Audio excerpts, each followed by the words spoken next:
Hi friends, முந்தா நேற்று weight loss challenge டே 86. எனக்கு கொஞ்சம் வேறு வேலை இருந்தனால என்னால் எடிட்டிங் பண்ணி போட முடியல வீடியோ. ஆனால் டெய்லியுமே நான் வெயிட் லாஸ் எப்படி நம்ம டயட் சாப்பிட்றோமோ அதை நான் ஃபாலோ பண்ணிட்டு தான் இருக்கேன். எனக்கு டைம் கிடைக்கும் போதெல்லாம் உங்களுக்கு எடிட் பண்ணிவிட்டு நான் அப்லோட் பண்ணிடுறேன். முந்தா நேற்று நான் எண்ணெய் கத்திரிக்காய் குழம்பும் காலிஃப்ளவர் பச்சை பட்டாணியும் போட்டு ஒரு ஷாலோ ஃப்ரை மாதிரி தான் ரெடி பண்ணியிருந்தேன். காலிஃப்ளவர் பட்டாணி பார்த்தோம்னா நல்லாவே ப்ரோட்டீன் ரிச்சாகவும் இருக்கும், ஸ்டொமக் ஃபில்லிங்காக இருக்கும், ரொம்ப நேரம் நமக்கு பசி எடுக்காமலும் இருக்கும். முடிஞ்ச அளவுக்கு நம்ம டயட்டில் காலிஃப்ளவர் யூஸ் பண்ணலாம். ஆனால் தைராய்டு பேஷண்ட்ஸ் வந்துட்டு காலிஃப்ளவர் கொஞ்சம் அளவாக யூஸ் பண்ணிக்கிங்க. நல்லா வேக வச்சு சாப்பிடுங்க, ஒன்றும் தவறு கிடையாது. நீங்கள் நான் செய்கிற ரெசிபீஸுமே ஷேர் பண்ண சொல்கிறீங்க. ஸோ அதனால் டெய்லியுமே நான் என்ன குழம்பு செய்கிறேன், அதை நான் எப்படி பண்ணுறேங்கிறத உங்கள் கூட ஷேர் பண்ணுறேன். நான் காலையில் 6 o'clock எந்திரிச்சு எப்படி ஹஸ்பண்டுக்கும் பசங்களுக்கும் நான் லஞ்ச் ப்ரிப்பேர் பண்ணுறேன், பிரேக்ஃபாஸ்ட் ப்ரிப்பேர் பண்ணுறேன் அப்படின்னு தான் நான் காமிக்கிறேன். 2 மணி நேரத்துலையே நான் இவங்களுக்கு இதெல்லாமே நான் ரெடி பண்ணிவிடுவேன். அதுக்கு நான் என்ன செய்வேன்னா, காலையில் எந்திரிச்ச உடனே எவ்வளோ வெங்காயம் தேவைப்படும், எந்த பொரியல் செய்கிறோம், என்ன குழம்பு வைக்கிறோம், அதுக்கு ஏற்ற மாதிரி பிளான் பண்ணி நான் முதலையே வெங்காயம் நல்லா உரித்து கட் பண்ணி வச்சுருவேன். சப்போஸ் சின்ன வெங்காயம் யூஸ் பண்ணுறோன்னா மட்டும்தான் நான் முதல் நாளே நான் சின்ன வெங்காயம் உரித்து டப்பாவில் போட்டுட்டு ஃப்ரிட்ஜில் வச்சுருவேன். ஏன்னா காலங்காத்தால் எந்திரிச்ச உடனே நம்மளால் சின்ன வெங்காயம்லாம் உரிச்சிட்டு இருக்க முடியாது. பூண்டும் அது போலவே எனக்கு டைம் கிடைக்கும் போது கொஞ்சம் கொஞ்சம் உரித்து டப்பாவில் போட்டு ஸ்டோர் பண்ணிவிடுவேன். பெரிய பெரிய பூண்டாக இருந்ததுன்னா காலையில் உரிச்சுக்குவேன். எண்ணெய் கத்திரிக்காய் குழம்பு செய்கிறதுக்காக நான் கடாயில் தாளிப்பெல்லாம் போட்டுட்டு அதுலேயுமே வெங்காயம் கூடவே கொஞ்சம் கல்லுப்பு போட்டு தாளிப்புக்காக அப்படியே வச்சிருவேன்.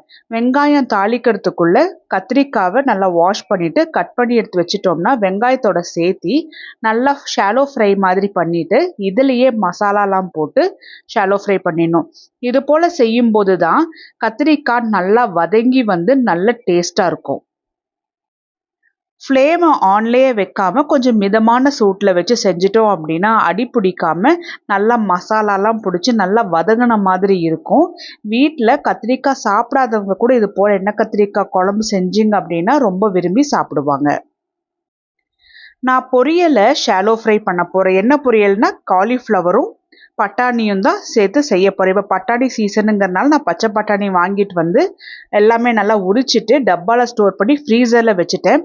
ஃப்ரீஸ் பண்ணி வச்சுட்டோம் அப்படின்னா 1 வருஷம் ஆனாலுமே பச்சை பட்டாணி கெட்டு போகாமல் இருக்கும், முளை கட்டாமல் இருக்கும். கொஞ்ச நேரம் வெளியில் எடுத்து ஊற வச்சுட்டோம் அப்படின்னாவே நல்லா ஃப்ரெஷ்ஷாக இருக்கும். காலிஃப்ளவரை நான் முதல் நாள் நைட்டே க்ளீன் பண்ணி கவரில் போட்டு ஃப்ரிட்ஜுக்குள்ளே வச்சுட்டேன். இதை காலையில் நான் என்ன செஞ்சேன்னா சுடு தண்ணியில் கொஞ்சமாக கல்லுப்பும் மஞ்சளும் போட்டு காலிஃப்ளவரையும் உள்ளே டிப் பண்ணி ஒரு 10 நிமிஷம் வச்சுட்டு அதுக்கப்புறமா இது போல் ஃபில்டரில் வடிகட்டி வச்சுட்டேன். ட்ரைப்ளை கடாய் தான் நான் யூஸ் பண்ணுறேன். ஏன்னா இந்த கடாயில் பார்த்தோம்னா ஒட்டாமல் வரும், பொரியல் வந்து நல்லா ஒன்று போல் மசாலாலாம் மர்ஜ் ஆகிட்டு வரும். எண்ணெய் கத்திரிக்காய் குழம்புக்கு கத்திரிக்காய் நல்லா வதங்கின உடனே தேவையான அளவுக்கு தக்காளி போட்டுக்கலாம். நான் தக்காளி கூடவே 2 மலை நெல்லிக்காவை கட் பண்ணி போட்டிருக்கேன். ஸோ புளி நான் சேர்த்தலை, புளிக்கு பதிலாக தான் மலை நெல்லிக்காய் போட்டிருக்கேன். அதையும் நல்லா கலந்து வச்சுட்டு மசாலாலாம் செக் பண்ணிக்கோங்க. திரும்பவும் மூடி வச்சு கொதிக்க வச்சு எடுத்துடலாம். கடாயில் காலிஃப்ளவரும் பச்சை பட்டாணி போட்டுட்டு அதுக்கும் நான் சிக்கன் மசாலா மட்டும்தான் நிறையாவே கொஞ்சம் தூவி விட்டுட்டு நல்லா மூடி வச்சு ஷாலோ ஃப்ரை பண்ணி எடுக்க போகிறேன். தண்ணிலாம் தொளிச்சு விட்டு வேக வைக்காதீங்க, டேஸ்ட்டாகவே இருக்காது. மீடியம் டு ஹை ஃப்ளேமில் வச்சு மூடி வச்சு வேக வச்சு எடுத்தோம் அப்படின்னா தான் மூடியிலேருந்து வேர்க்கிற அந்த தண்ணியிலே வந்து காய் நல்லா வெந்து வரும், நல்லா டேஸ்ட்டாக இருக்கும். மசாலா உப்பு இதெல்லாமே சரி பார்த்துட்டு அதுக்கேற்ற மாதிரி பார்த்து செஞ்சுக்கோங்க. கடைசியாக சின்னதாக கட் பண்ணி வச்சுருந்த கொத்தமல்லியை எண்ணெய் கத்திரிக்காயிலையும் காலிஃப்ளவர் பட்டாணி பொரியலையும் போட்டு நல்லா கலந்துட்டுட்டா முடிஞ்சுது. காலையிலைக்கு நான் ராகி ஆப்பம் தான் எடுத்துக்கிட்டேன். ராகி ஆப்பம் நான் எப்படி செய்கிறேங்கிற வீடியோ 2 நாளைக்கு முன்னாடி தான் நான் ஊற வச்சு நான் போட்டிருந்தேன். அதோட லிங்க் நான் உங்களுக்கு டிஸ்கிரிப்ஷன் பாக்ஸில் தரேன், பாருங்கள். என்னால் எடிட்டிங் பண்ண முடியாதனால நேற்று நான் வீடியோ போடலை, பட் நான் டயட் ஃபாலோ பண்ணிட்டு தான் இருக்கேன். காலையிலைக்கு ராகி ஆப்பம் சாப்பிட்டுட்டு மத்தியானத்துக்கு கம்பு சேமியா தான் எண்ணெய் கத்திரிக்காயோட நான் எடுத்திருக்கேன். இது கூடவே காலிஃப்ளவரும் பட்டாணியும் பொரியலும் எடுத்துக்கிட்டேன்.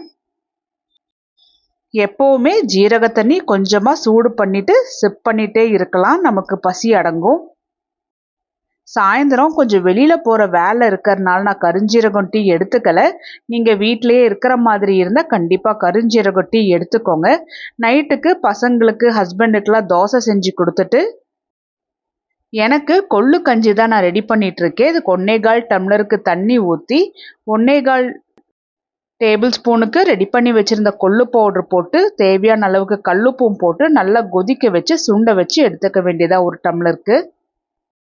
இது கூடவே நைட்டுக்கு நான் ஒரு முட்டையில் ஆம்லெட் மாதிரி போட்டுட்டேன். ரொம்ப ஒரு துளி எண்ணெய் ஊற்றி அப்படின்னு சொல்லலாம், கொஞ்சமாக எண்ணெய் ஊற்றி தான். இது கூடவே கொள்ளு கஞ்சியும் சாப்பிட்டுட்டு நான் முந்தா நேற்று நாள் கம்ப்ளீட் பண்ணிட்டேன்.